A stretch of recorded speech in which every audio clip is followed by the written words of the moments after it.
Bu, saudara tiri ya Bu ya? Jangan gitu nih. Saya di sini Kan nggak mau nanya berdebat. aja Bu, bukan, cuma nanya bukan mendebat. Mungkin Tuhan pertanyaan itu punya saudara berarti ya Uni ya. Yakobus ini kan saudara Tuhan Bu.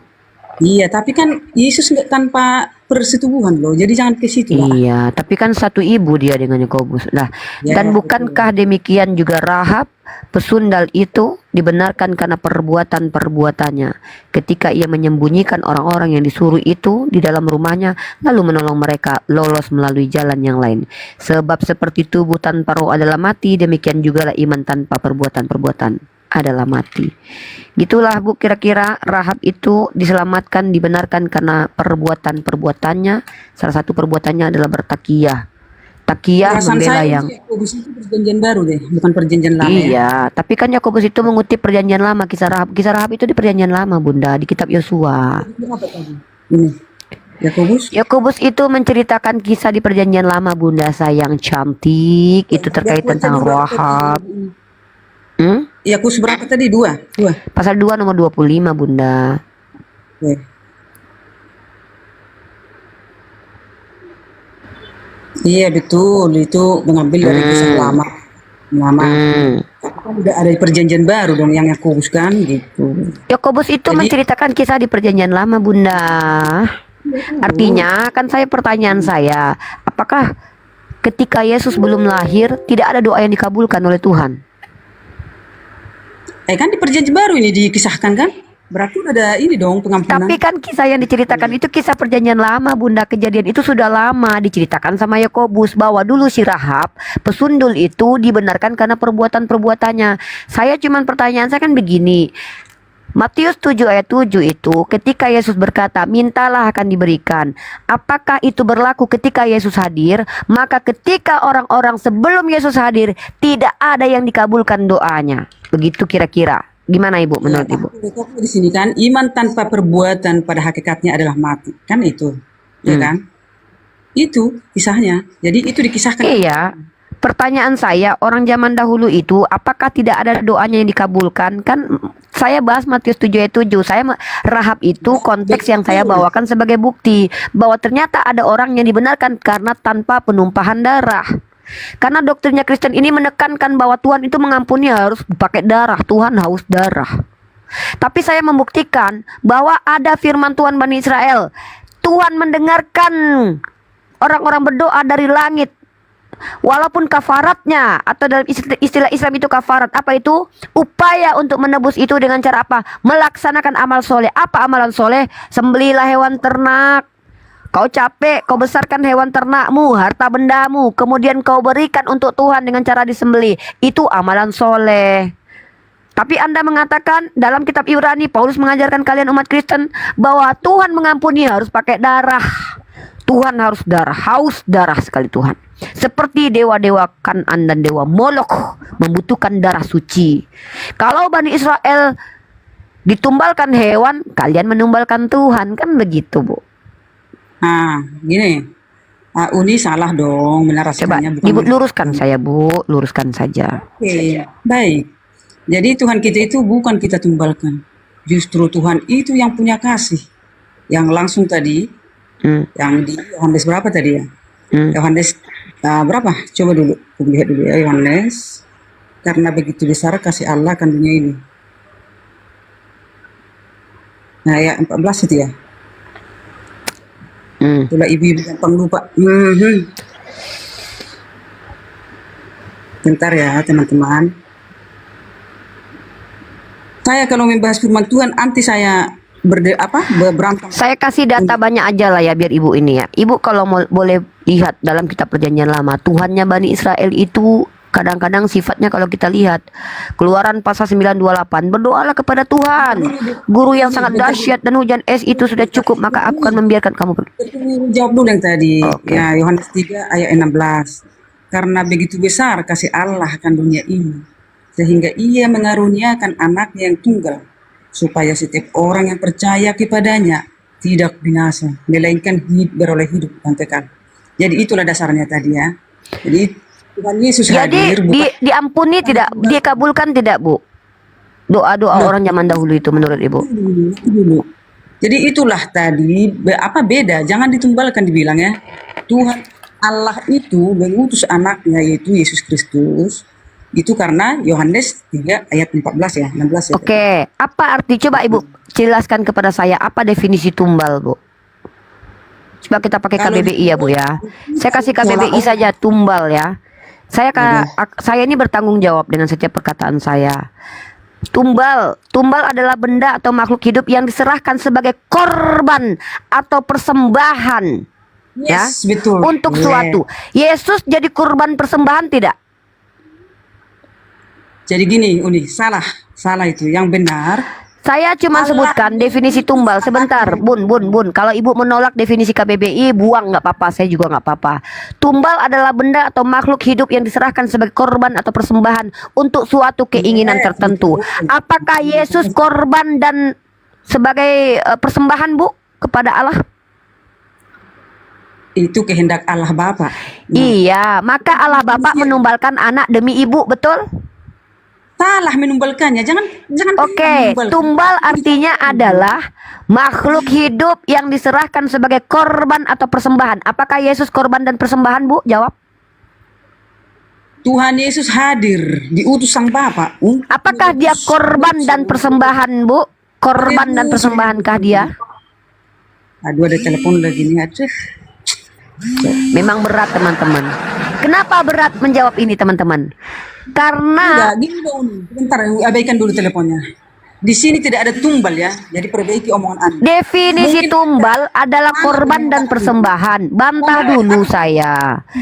Definisi tumbal dalam KBBI adalah sesuatu makhluk atau makhluk hidup atau makhluk mati yang diserahkan sebagai korban atau persembahan untuk sesuatu keinginan. Pertinyi ini, apakah Yesus adalah korban penebus salah, penebus dosa awal, dosa waris, dosa apapun, terserahlah. Apakah dia persembahan dan korban? Silakan dijawab. Tadi udah saya jawab, kamu Apa? memotong. Gini, Iya atau tidak? Jangan dulu dipotong sesuai Oh. dengan Yohanes 3 ayat 16. Karena begitu besar kasih Allah. Itu dulu ya. Jangan Ya. dipotong karena kamu Kristen loh. Ya. Dan kenapa Tuhan Yesus hadir untuk menebus dosa manusia? Saya tidak bertanya kenapa alasannya, Bunda. Saya hanya bertanya apakah dia korban dan persembahan, bukan kenapa dia dikorbankan, Bunda. Saya nggak butuh itu. Saya nggak peduli alasannya, itu urusan Tuhan Anda, dia yang punya alasan. Yang saya tanya apakah dia korban dan persembahan. Sayangku, cintaku, cantikku yang berambut panjang. Ini, Mbak Euni kan, sebenarnya dalam pengertian kalian, ya betul korban penebusan dosa kan? Betul. Tapi ditumbalkan Dalam tidak. Islam itu, dalam Kristen gimana? Apakah dia korban penebus salah? Tidak. Dia hanya Jadi dia apa? dosa manusia. Menebus. Menjadi apa? Apakah dia bukan korban domba Allah? Tipologi domba Allah, apa tipologi domba Allah? Kenapa mengingkari doktrin? Ya, kalau itu betul. Aduh. Apa dalam firman Tuhan? Yesus datang ke dunia untuk menebus, jadi dia itu sangat mulia dong. Turun menebus dosa manusia loh. Kasih Oke. itu ada. Silakan. Ada yang disebut dengan manusia normal. Manusia normal ini manusia yang tidak baperan dan tidak liar akalnya. Manusia itu punya akal dan punya empati dan daya berpikir dan juga perasaan. Ada seorang ibu demi kasih sayangnya kepada anaknya, dia bunuh diri untuk anaknya. Dia normal atau enggak? Salah Uni, beda. Makanya saya bilang dari tadi. Saya cuma bawa analogi doang. Kalau ada seorang ibu demi kasih sayang, demi anaknya nonton konser Korea, diberikannya lah ginjalnya, Bu, dijual ginjalnya. Ini ibunya normal atau enggak, Bu? Jadi gini, ku jabarkan Jadi dulu gini, ya, Uni. jadi gini, silakan jadi gini. Saya tidak. Saya kan sebagai ibu nih, punya anak. Nah, kita contohkan dulu. Anak saya istilahnya adalah di luar sana, kena hukuman entah karena apapun itu.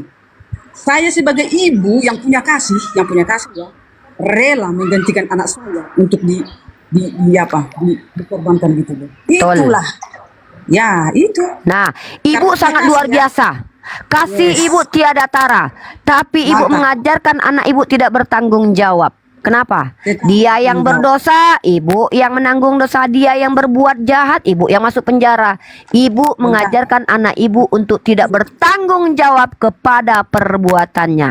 Kalau dalam iman Kristen itu namanya kasih. Dalam agama Islam namanya bodoh.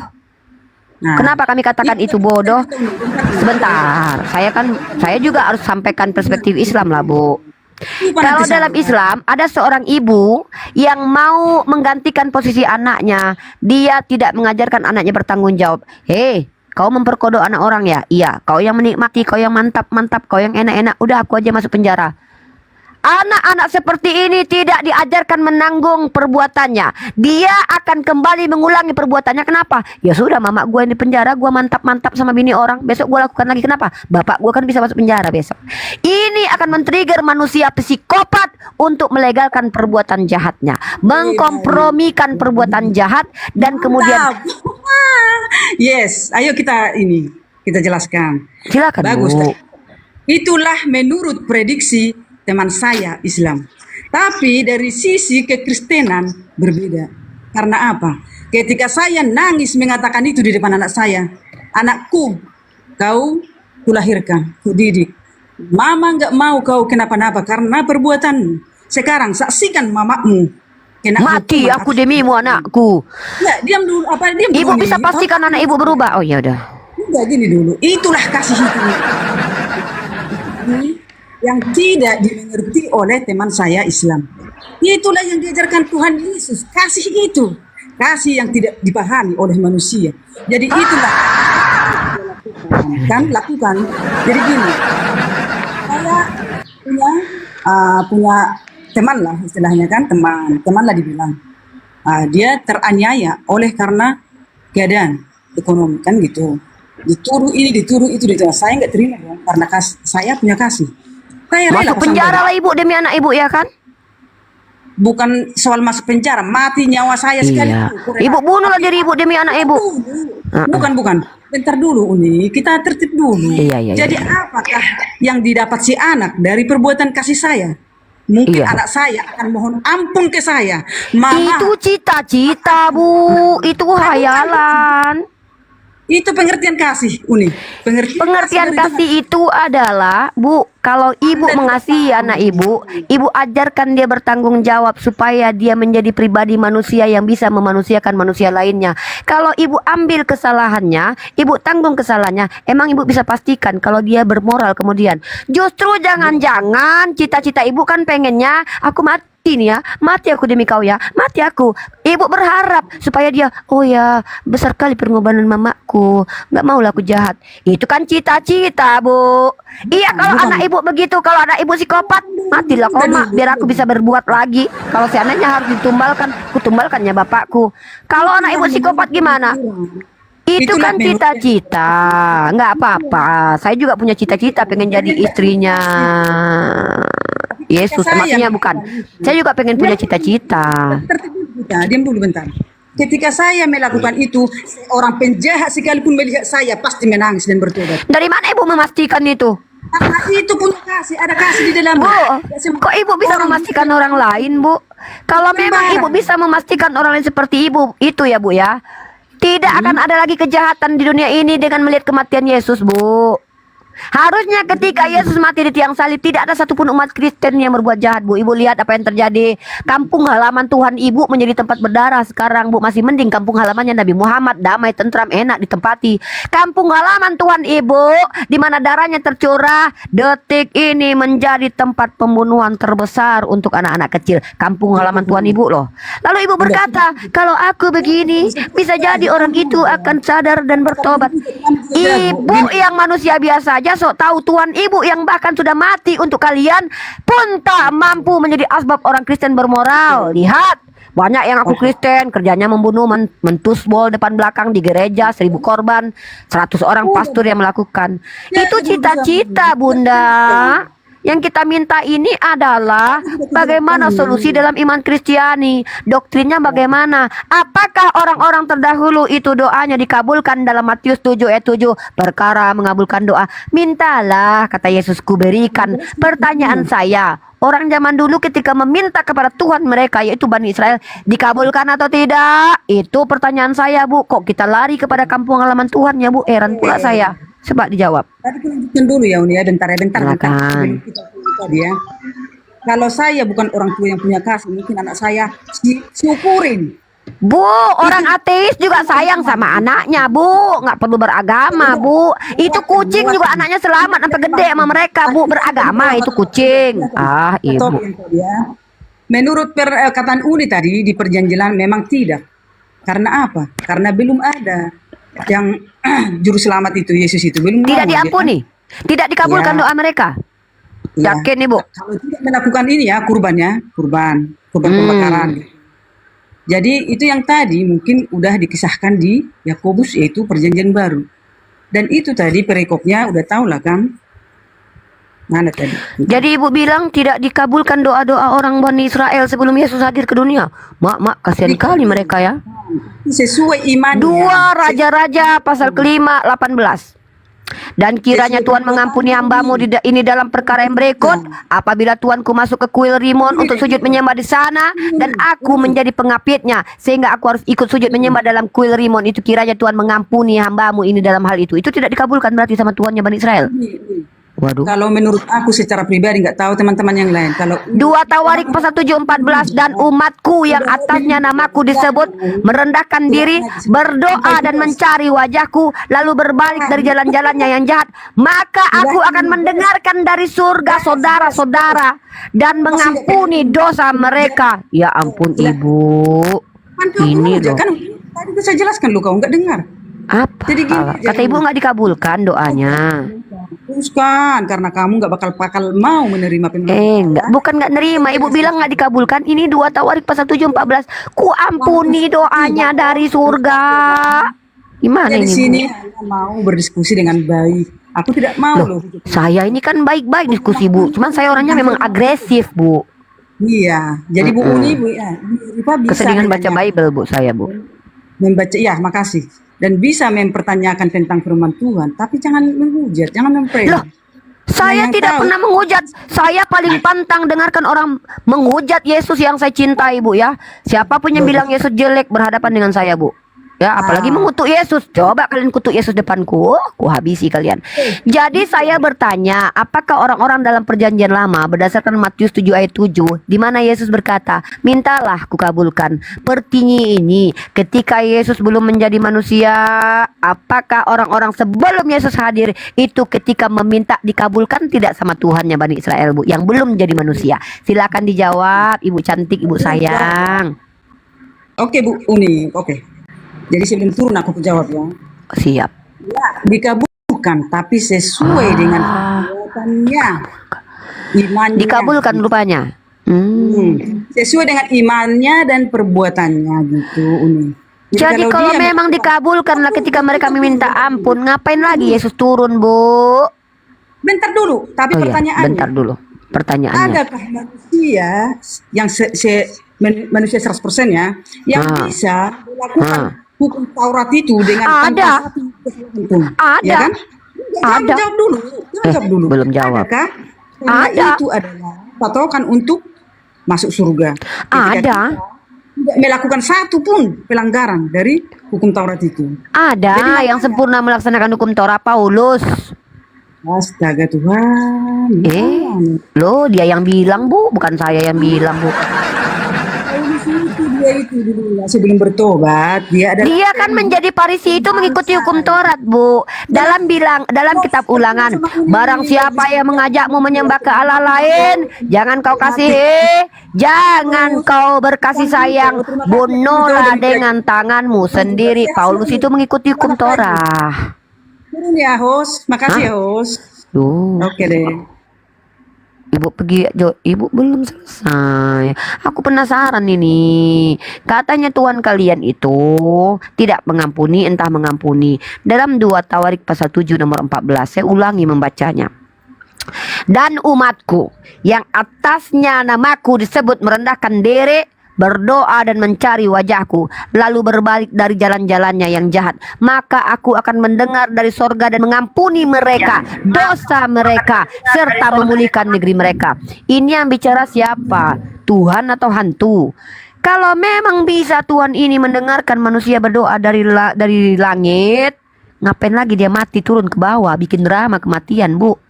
Gara-gara kematian Yesus di kampung halamannya Yesus, hingga detik ini orang bantai-bantaian di sana. Coba lihat, banyak sekali negara yang ingin merebut daerah itu karena di situ tempat kelahiran Tuhan. Perang salib terjadi gara-gara Tuhan lahir di situ. Orang ingin berebut makam Tuhan. Jangankan makam Tuhan, seandainya ada artis Ronaldo datang ke rumah saya, bakalan banyak orang yang ingin datang ke rumah saya, Bu. Recoh ini rumah, Bu. Ini Tuhan hadir di Yerusalem, mati di Yerusalem. Gimana nggak perang orang memperebutkan makam Tuhan, Bu? Inilah kenapa Islam menolak Tuhan mati menebus dosa manusia, datang berwujud manusia, tinggal 33 tahun di sebuah daerah yang nggak pernah keluar dari kampungnya. Gara-gara itulah makanya kampungnya sampai sekarang tidak aman. Lihat kampung Nabi saya. Kampung Nabi saya menjadi tempat teraman saat sekarang ini. Enak hidup orang-orang di situ. Jualan semangka aja pakai mobil Lexus mereka. Kampung halaman Tuhan, Ibu, ngeri bah. Bahaya. Takut saya datang ke kampung halaman Tuhan, Ibu. Kampung halaman Nabi saya ingin berkunjung ke sana, duit yang tak ada. Begitu. Iya, mantap jiwa. Kita kasih tepuk tangan dulu buat Bu Rifa. Ya, ini Bang saya Petrus, lanjutlah selamat Cak pagi, Tata Bang sama Petrus. Ustaz Pak Pendeta. Iya. Bang Petrus, selamat pagi Bang Petrus. Selamat pagi, Bang. Bang Zuma naikkan Bang Oke, Zuma, Bang. Bang, Ada siap. Bang Zuma. Udah 3 kali, tapi tunggu Nih Bang, beliau. nih Bang, saya mau turun. Ada Cak Tata sama Ustaz Hanafi, aku mau turun. Ya, saya sampaikan ini di depan guru-guru saya, depan abangku Bang Zuma, guruku Cak Tata, guruku Ustaz Hanafi. Saya memang sedikit menggunakan bahasa-bahasa yang vulgar. Kita gunakan bahasa-bahasa yang realitanya begitu. Tuhan menyerahkan nyawanya, indah banget kedengarannya. Itu hayalan. Tuhan bunuh diri alias harakiri. Kenapa? Tuhan menyobek perutnya karena bertanggung jawab karena kesalahannya menciptakan manusia. Ya memang Tuhan pernah menyesal. Maka konsep ini tidak datang dari Tuhan, karena konsep ini menyalahi logika manusia dan hati nurani manusia. Perbedaan hewan dan manusia adalah bukan adanya otak, bukan adanya hati. Udang pun punya otak. Tapi yang membedakan antara manusia dan hewan adalah ketika otak manusia memiliki daya berpikir. Daya ini bisa berkurang, bisa bertambah. Dan manusia memiliki hati.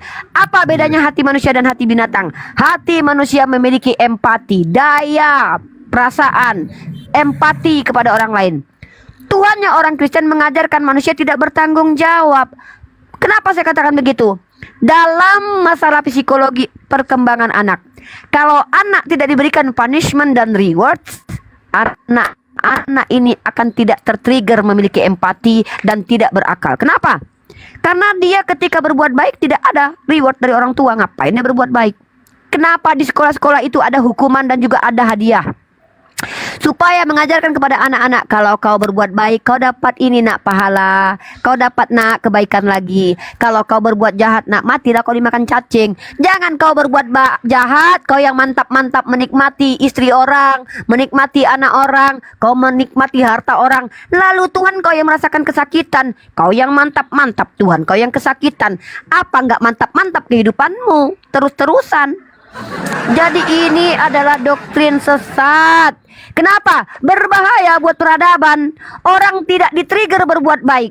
Orang justru di-trigger untuk berbuat jahat. Kenapa? Kalau kau berbuat jahat, tenang brother-brotherku, Tuhan akan mengampuni kau karena Dia yang merasakan kesakitan dari perbuatan jahatmu. Ini ajaran tak bertanggung jawab. Mengajarkan manusia untuk tak perlu menebus kesalahanmu. Islam bagaimana? Ada istilah kafarat. Apa itu kafarat? Ketika seseorang berdosa, meminta ampun kepada Allah, bertaubat dia. Apa arti bertaubat? Menyadari bahwa perbuatan itu salah, membenci perbuatan itu, menggantinya dengan perbuatan baik. Itu yang disebut dengan taubat. Lalu apa itu kafarat? Kafarat adalah hukuman dunia yang nanti bisa menjadi asbab tak lagi terhukum di akhirat. Karena Allah dalam riwayat hadis mengatakan, orang mukmin akan dibalas kebaikannya baik di dunia dan akhirat. Tapi orang kafir kebaikannya hanya dibalas di dunia. Inilah bentuk ar-Rahmannya Allah. Tapi ar-Rahim Allah belum tentu kalian kaum kufar dapat. Karena itu untuk orang spesial, orang khusus. Siapa? Mereka yang beriman dan beramal soleh. Kalau kasih sayang, cacing pun dapat kasih sayang Allah. Buktinya mereka dapat makan. Kutu yang ada di rambut anak-anak pun dapat kasih sayang Allah. Mereka bisa makan di atas kepala orang. Ya, artinya kalau ar-Rahmannya Allah itu melingkupi seluruh makhluk Allah. Setan pun dapat rahman Allah. Apa buktinya setan dapat? Ketika iblis berkata, karena aku termasuk orang yang sudah dilaknat dan orang yang sesat, makhluk yang sesat, maka izinkanlah aku ya Rabb untuk diberikan penangguhan. Tuhan saya saja, iblis aja berdoa didengarkan. Engkau termasuk yang diberi penangguhan, kata Allah. Apalagi saya ini yang bukan iblis, lebih cantik dari iblis. Nggak jahat-jahat kali, jahat sih, tapi sikit-sikit aja. Nggak mungkin nggak dikabulkan sama Allah. Apalagi dalam iman Islam, ketika kami adalah orang yang beriman dan beramal soleh, maka Tuhan kami nggak butuh darah, apalagi darah bayi. Yesaya pasal 21 nomor 14. Bagaimana Tuhan Anda yang Maha Kasih itu membunuh. Sediakanlah tempat pembantaian untuk anak-anak karena mereka nenek moyangnya berdosa. Tuhan macam apa yang menghukum bayi baru lahir untuk dibantai karena dosa nenek moyangnya? Mereka dilahirkan hanya untuk menjadi tumbal. Kemudian kalau orang-orang dalam perjanjian lama menumbalkan makhluk, kalian menumbalkan Tuhan. Keji sekali kalian. Masih mending Bani Israel yang ditumbalkannya binatang. Kalian Tuhan yang kalian tumbalkan. Ngeri kawan. Itu aja. Saya izin turun. Semoga dengan apa yang, kalau kalian tersinggung dengan apa yang saya sampaikan, ya Luar biasa. wajar. Karena Kuliah kalian pagi dari manusia. pemerintah. Ya, justru kalian kalau tak tersinggung maka kalian bukan manusia. Alamak. Ya, Berarti nggak bisa jangan katakan nikah nih. dulu kita, bayi kita nanti berdosa ini, kata pendeta Unirifa ini. Alamak, jangan nikah dulu Bang Hos. Bayi kita pun berdosanya dia. Aduh, Iya, alamak, ngeri janganlah kali. punya anak dulu. Kalau saya jadi Kristen saya nggak akan punya anak. Kasihan anak saya lahir untuk menanggung dosa. Dosa saya pula ini tanggung dia ya kan. Kayak yang Monitor. mantap-mantap, anak saya yang berdosa. Gimana itu Bang El, pendeta monitor. Petrus? Silakan. Gimana? Silakan ditanggapi Bang Petrus. Ya, saya pernah ketemu Uni Rifa ya sebelumnya ya. Mungkin Uni Rifa tahu saya tidak suka berdebat. Cuma saya tadi sebetulnya mau memberikan dalil untuk Bang Tata sebetulnya. Bagus. Dan kalau sama saya dengan tadi sebelumnya Kak Ulina itu, apa yang disampaikan semua saya mengerti. Nah, jadi waktu itu seperti saya bicara dengan Uni Rifa, kita nih selalu memandang dari sudut berbeda, jadi nggak bakal ketemu. Jadi di saat Selalu memandang dari sudut berbeda, jadi nggak bakal ketemu. Jadi di saat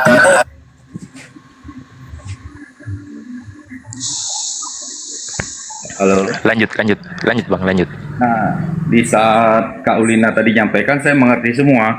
Yang mana tuh Bang? Coba jelaskan, beri pemahaman saya Bang, biar saya juga ikut mengerti seperti Abang. Ya, jadi gini, di iman, kalau saya ngomong gini, orang Kristen pada ngerti. Jadi Iya. di iman kita orang Kristen, kenapa Tuhan perlu turun pertama? Karena itu dosa asal pertama yang dari manusia asal kan. Nah, jadi Tuhan tuh karena hakikat dia adalah maha adil, dia tidak serta-merta bisa, ya udah saya ampunin, selesai. Nah, tapi justru ternyata harus ada penebusan untuk itu. Oke, Nah, jadi siap. Pertanyaan saya, Tuhan yang mana yang membunuh anak bayi tanpa memberi kesempatan anak bayi itu untuk besar, kemudian berbuat sesuai dengan yang dia mau, tapi ditumbalkan, dibunuh karena kesalahan nenek moyangnya. Yesaya pasal 21:14. Di mana sifat adil Tuhan Anda pada waktu itu kemana, Pak? Yesayanya ayat apa? Uni? Yesaya 21 nomor 14. Silakan dibaca. Oh, kalau itu banyak. Anak sulung orang Mesir dibunuh Tuhan juga, Pak. Anak sulung, Pak. Yang dibunuh adalah anak sulung Mesir karena kesalahan orang Mesir. Ini Tuhan kenapa banget kok nggak suka banget sih sama anak-anak ya, Pak? Makanya dia nggak punya anak mungkin ya. Tapi dia punya anak juga sih. Tapi nggak tahu juga lah saya ini gimana ini. Jadi Bapak baca Yesaya pasal 21 nomor 14. Bapak tahu tidak, bahkan Tuhan memiliki dendam kepada keseluruh suku Bani Amalek. Ya. Jadi ketika Bapak berbicara Tuhan Bapak itu adil, saya bertanya ini, adil itu konsepnya seperti apa itu? Oh, salah saya. Yesaya pasal 12, sorry. Kalau nggak salah Yesaya pasal 12. Oh, salah pula aku. Bentar Pak, ini ayatnya. Saya bukakan. Saya bingung dengan konsep keadilan Tuhan ya teman-teman Kristen ini. Saya boleh nggak sedikit, Pak? Silakan Ustadz. Oke. Jadi saya mengatakan tadi, kalau versi Kristen itu Tuhan itu seperti pagar Balik. turun. Yesaya Tapi 14. kalau menurut Yesus Tuhan tidak pernah turun, samawi. Coba kita tanya, Yesus, Tuhanmu siapa? Allah Bapa. Matius 11:25. Ada di mana? Di langit. Nah, berarti kan tidak turun kan? Markus 18:19. Bisa kelihatan Yesus tidak. Yohanes 5:37. Lalu kalau Tuhan tidak turun, bagaimana caranya mengampuni dosa? Semua ajaran samawi itu, kalau kita ingin mensucikan dosa, bertobat. Matius 4:8-17. Sejak waktu itulah Yesus memberitakan, bertobatlah, sebab kerajaan surga sudah dekat. Matius 18:3-8. Lalu berkata, aku berkata kepadamu, sesungguhnya jika kamu tidak bertobat dan menjadi seperti anak kecil ini. Nah, kalau anak kecil kan tidak punya dosa. Kalau kamu tidak bertobat dan menjadi seperti anak kecil ini, kamu tidak akan masuk ke dalam kerajaan surga. Jadi ajaran samawi, bertobat. Yang kedua, istighfar, minta ampun. Mana dalilnya? Lukas 11 ayat 4. Dan ampunilah dosa kami. Astaghfirullahaladzim. Kan ibarat itu. Sebab kami pun mengampuni setiap orang yang bersalah kepada kami. Juga dalam Keluaran 34 ayat 9. Serta berkata, jika aku telah mendapat kasih karunia di hadapanmu, ya Tuhan, berjalanlah kiranya Tuhan di tengah-tengah kami.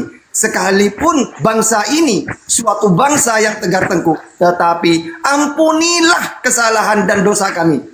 Terus Mazmur 79 ayat 9. Tolonglah kami ya Allah, penyelamat kami, demi kemuliaan namamu, lepaskanlah kami dan ampunilah dosa kami. Kenapa dalam ajaran samawi termasuk Islam kok disuruh minta ampun? Karena Tuhan itu Maha Pemaaf. Innallaha yaghfiru dzunuba jami'a. Allah itu Maha Pemaaf dosa apapun itu. Kalau di dalam Bible 1 Yohanes 1 ayat 9. Jika kita mengaku dosa kita, maka Ia adalah setia dan adil, sehingga Ia akan mengampuni segala dosa kita dan mensucikan kita dari segala kejahatan. Jadi sama ajaran samawi itu. Tuhan itu Maha Pemaaf, disuruh minta ampun. Kenapa harus minta ampun? Karena siapa yang berbuat, dia yang tanggung jawab. Dalam Al-Quran, wala taziru waziratu wizra ukhra. Al-An'am 164.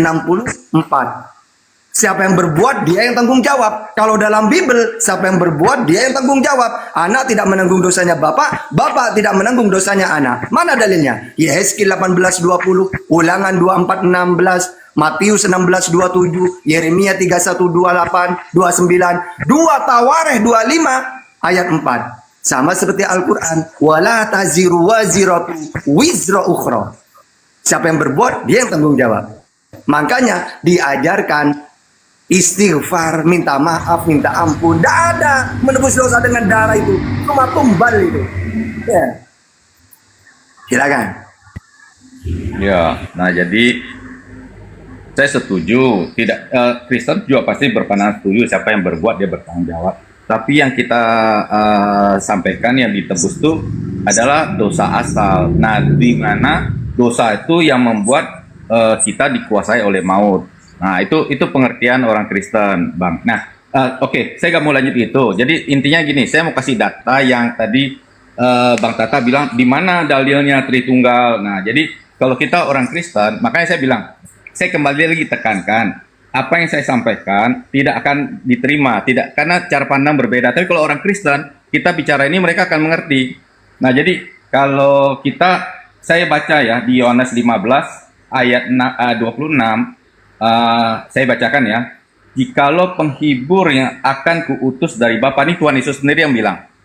Jikalau penghibur yang akan kuutus dari Bapa datang, yaitu roh kebenaran yang keluar dari Bapa, ia akan bersaksi tentang aku. Nah, jadi kalau kita yang orang Kristen baca ini, kita tahu Tuhan Yesus mewahyukan diri,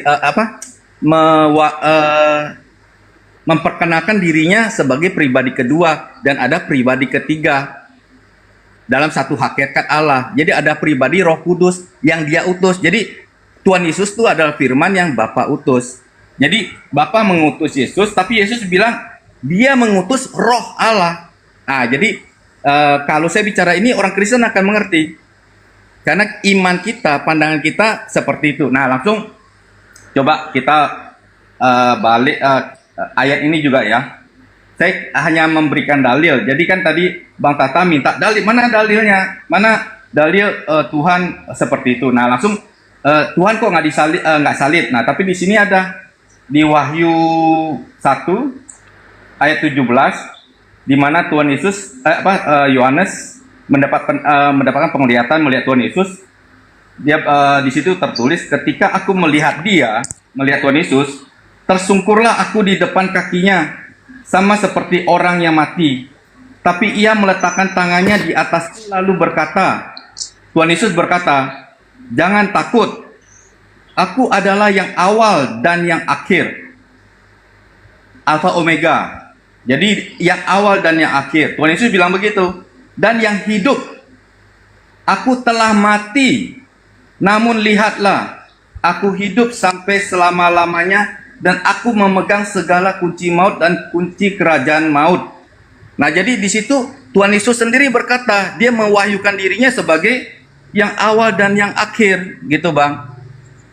Gitu. Nah, jadi kalau saya ngomong gini, orang Kristen nyambung karena kita melihat Injil sebagai suatu kesatuan yang utuh. Dari kita membaca perjanjian lama dengan terang perjanjian baru. Dan perjanjian baru ini penggenapan perjanjian lama. Jadi seperti itu konsepnya di Kristen. Jadi kita nggak bisa membaca ambil ayat perjanjian lama begini istilahnya, titik selesai. Oh, perjanjian. Tapi sebetulnya ada penjelasannya, ada penggenapannya di perjanjian baru gitu. Jadi kalau maka saya Bu Unirifa sudah ngerti. Saya di awal sudah bilang saya nggak pernah mempelajari Al-Quran sama sekali. Ya karena saya percaya di iman saya di buku di Alkitab tertulis bukan aku yang memilih Tuhan, tapi Tuhan yang memilih kita gitu loh. Dan iman saya Katolik. Saya percaya di masing-masing agama Tuhan sudah menentukan mereka berkarya di situ dan mereka bisa selamat. Begitu, Bang. Nah, jadi Sebelum ke Cak Tata, izin saya menanggapi ya. Bang Petrus, kalau perkara iman nih, pegang iman abang kuat-kuat, kunci bang, buang jauh-jauh, nggak usah sampai mati. didiskusikan. Kita nggak butuh didiskusikan itu bang, masalah iman nih. Tapi yang bisa kita diskusikan adalah sesuatu yang bisa kita diskusikan, konsepsi tentang critical thinking kita terkait tentang informasi, apakah ini adalah ayat dari Tuhan. setuju. No, wait. Sebentar dulu, jangan potong dulu. Room ini ada untuk mendiskusikan hal-hal yang bisa didiskusikan. Tapi kalau iman jangan didiskusikan, Bang. Tapi alasan beriman bisa didiskusikan. Ya. Oke. Nah, saya fokus dalam penyelamatan penebusan dosa. Fokus ingin menunjukkan kepada teman-teman muslim dan teman-teman Kristen betapa ajaran doktrin yang dibangun oleh Paulus yang mengatakan tidak ada pengampunan tanpa penumpahan darah, itu semuanya bertabrakan dengan konsepsi pengajaran Tuhan Bani Israel. 2 Tawarik pasal 7:14, Tuhan akan mengabulkan doa dari langit. Mazmur 25:14, Tuhan akan mengampuni. Mazmur 32 ayat kelima. Amsal 16 ayat 6, kasih dan kesetiaan menjadi asbab diampuni dosa, bukan penumpahan darah. Yesaya pasal 6 ayat 7, ketika serafim meletakkan bara di dalam mulutnya Yesaya, dosanya diampuni, bukan menumpahkan darah.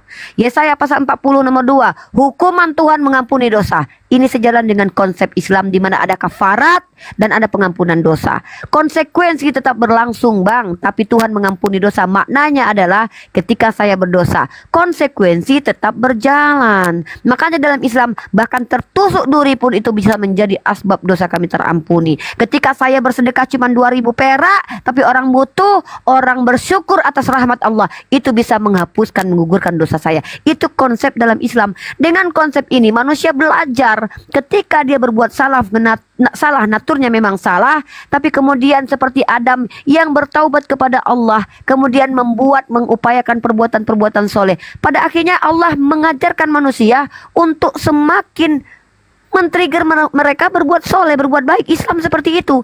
Islam adalah ajaran yang memberikan pengertian kepada manusia untuk semakin berbuat baik. Kristen mengatakan amal perbuatan baik tidak menyelamatkan. Artinya agama Kristen tidak men-trigger, tidak menjadi asbab manusia berbuat soleh, tapi justru mengajarkan manusia tak bertanggung jawab. Anda jawab tadi.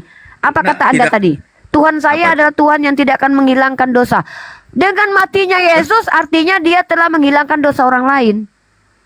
Padahal kalau kita baca, saya bilang Tuhan saya tidak menghilangkan dosa, Uni. ya sudah, kematian Yesus untuk menebus apa? Menebus dosa, dosa asal, Menebus dosa asal. Nah, Apa yang dimaksud dengan menebus dosa asal, Pak? Silakan dijawab. ya kan tadi sudah diceritakan. Jadi dengan akibat dosa asal manusia pertama itu kita tuh semua maut istilahnya. Upahnya maut. Apa maksudnya itu, Nggak bisa Pak? Maut ini kan ada diselamatkan beberapa definisi yang saya pahami. Maut tuh ya mati gitu loh. Iya, neraka istilahnya. Oh, masuk neraka. Iya.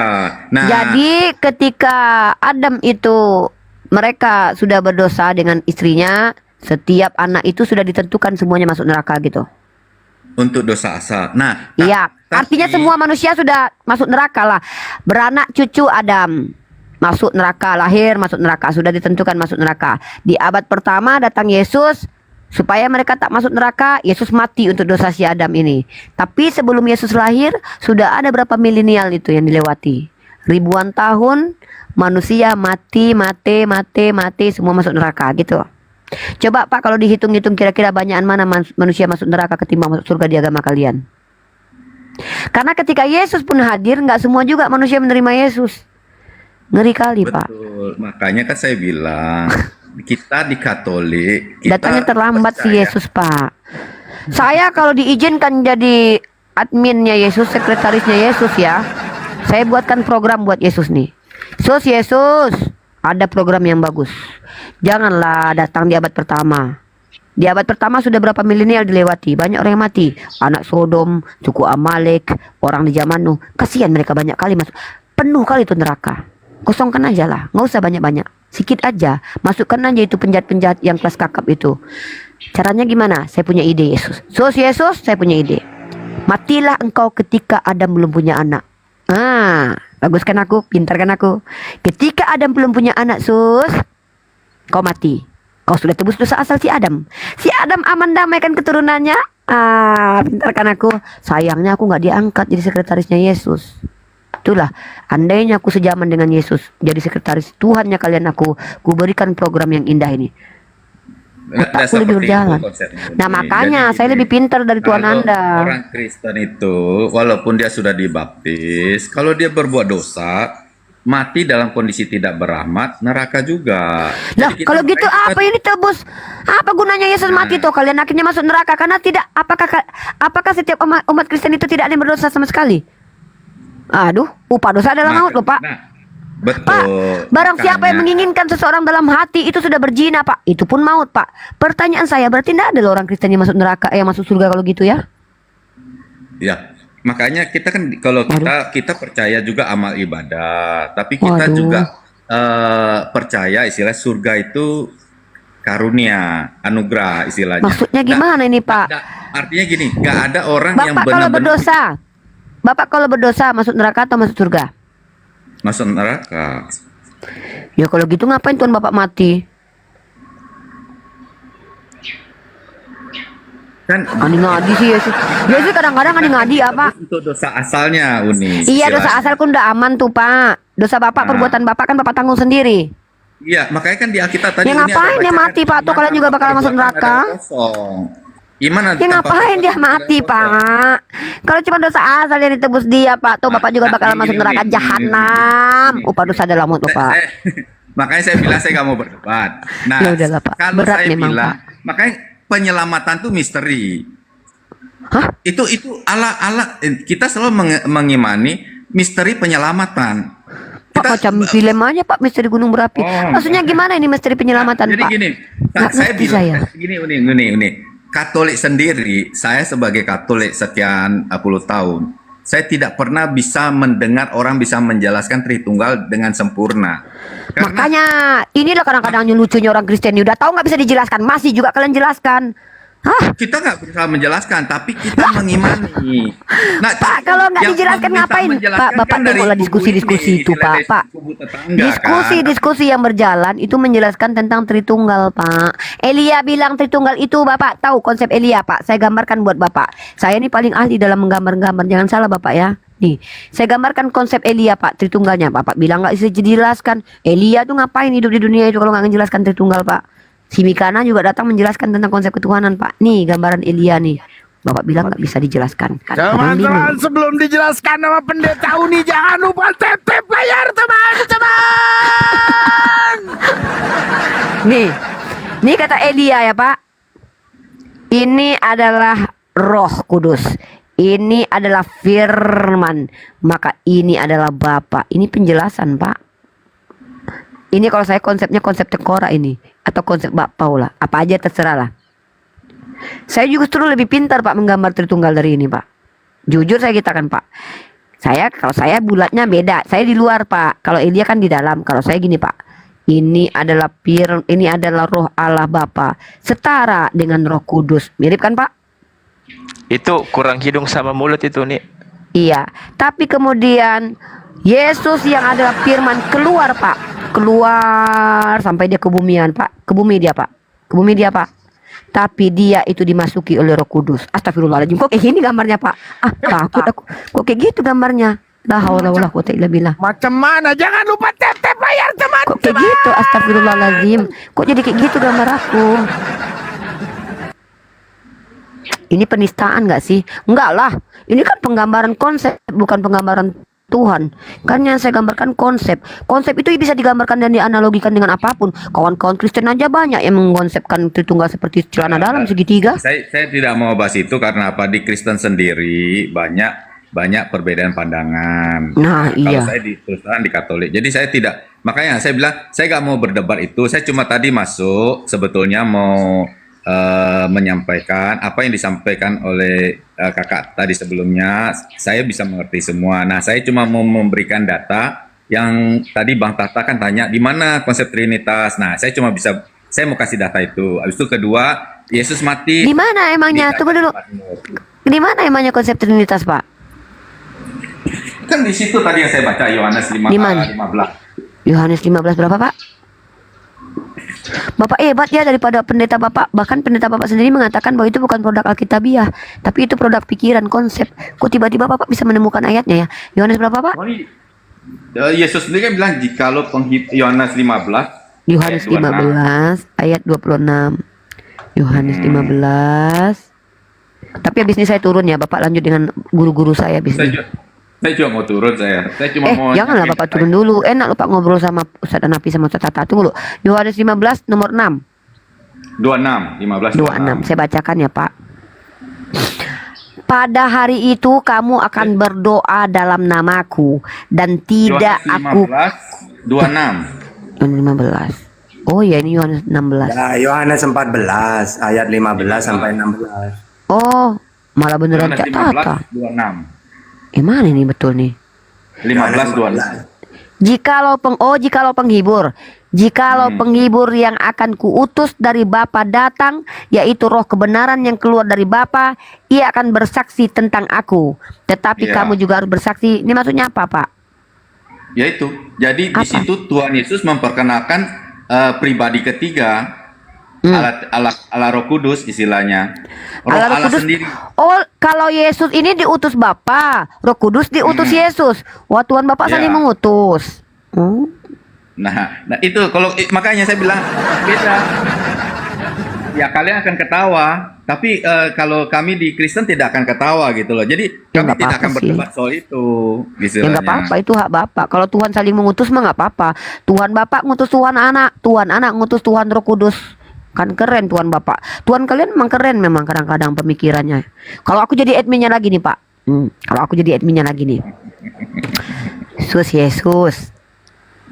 Kan punya malaikat tuh. Ngapain capek-capek tuh utus Tuhan lain? Utus aja malaikat kan gitu. Ngapain mereka diciptakan kalau nggak kerja mereka gitu? Enak-enaknya hidupnya mereka malaikat itu. Utus saja sudah mereka gitu. Ya mungkin itu udah Uni Rifa kebijaksanaannya lebih tinggi dari Iya, Tuhan. kebijaksanaan saya lebih tinggi daripada Tuhan Bapak sih memang kayaknya ya. Ya, Iya. betul. Nah itu jadi pandangan berbeda. Tuhan Kalau Bapak pandangan nggak kita, bijaksana sih. Tuhan lebih bijaksana.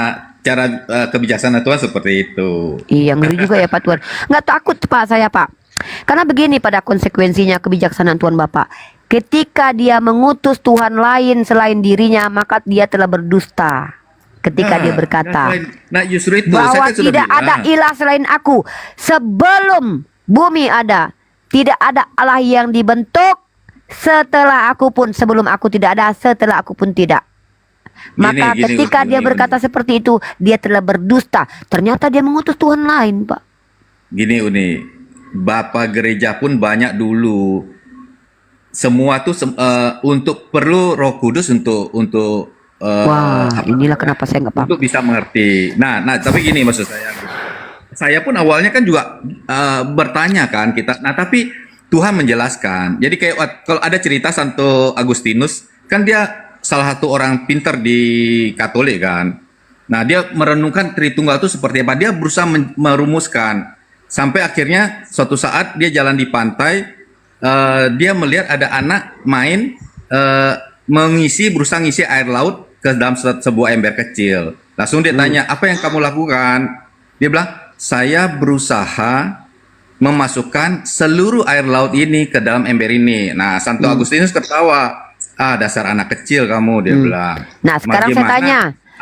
Air bisa segini banyak kamu masukin ke ember kecil. Oke, Jadi langsung mantap. anak kecil itu menjawab, sama, otakmu lo kecil. Kalau otak Uni Rifa segede gudang Ya. pun, bagaimana bisa memasukkan Allah yang begitu besar ke dalam otak kita gitu loh. Jadi Nah, itu Tritunggal itu misteri Uni istilahnya. Anak kecil Jadi itu nggak- pintar ya, Pak? Menurut Bapak anak kecil itu pintar ya? Ya, itu anak kecil itu adalah bayi Kristus yang setelah dia Santo Sebentar. Agustinus lihat ke belakang hilang istilahnya. Ya. Gitu. Jadi Ya, anak kecil itu pintar ya, Pak. Dia tahu kalau air laut tak akan mampu dimasukkan ke dalam botol.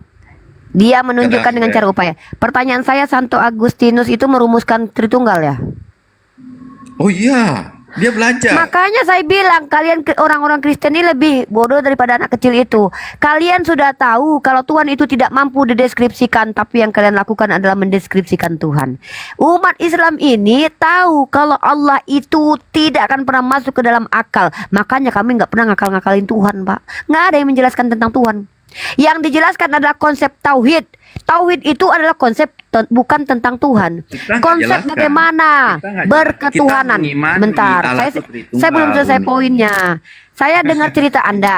Anda bilang Santo Agustinus itu adalah manusia paling pintar di Kristen. Lalu dia merumuskan Tritunggal. Dia melihat anak kecil yang tahu kalau air laut itu tidak mampu dimasukkan ke dalam botol. Dia tetap usahakan masukkan ke dalam botol. Bodoh anak kecil itu. Orang-orang Kristen, Santo Agustinus sendiri lebih bodoh daripada bocah itu. Udah tahu Trinitas itu misteri, masih juga kau jelaskan. Mampus lo kau dimakan cacing.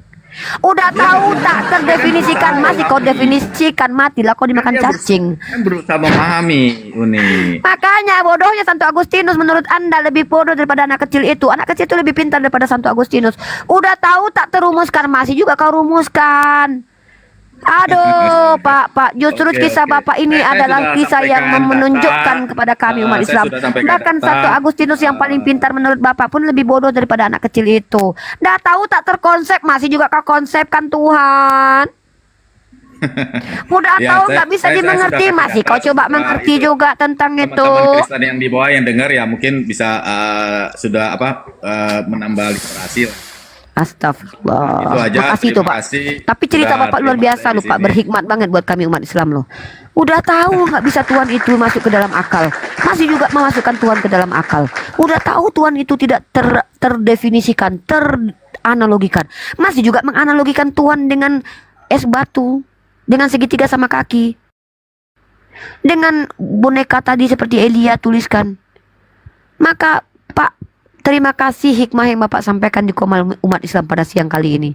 Bahwa ternyata Santo Agustinus orang yang paling pintar dalam iman Kristen pun lebih botol daripada anak kecil yang menyindir Santo Agustinus. Memasukkan ke dalam botol airnya. Ngapain kau? Aku memasukkan air laut ke dalam botol. Kan nggak bisa. Tahu kau pun. Ngapain kau masuk-masukkan? Apa yang kau coba jelaskan? Trinitas. Apa itu Trinitas? Konsep tentang Tuhan. Udah tahu kau bilang Trinitas itu misteri, masih juga kau konsep. Ku cekek juga kau nanti. Kan gitu. Begitu. Dasar pendeta Unirifa. Dasar jangan lupa tap-tap layar tuh.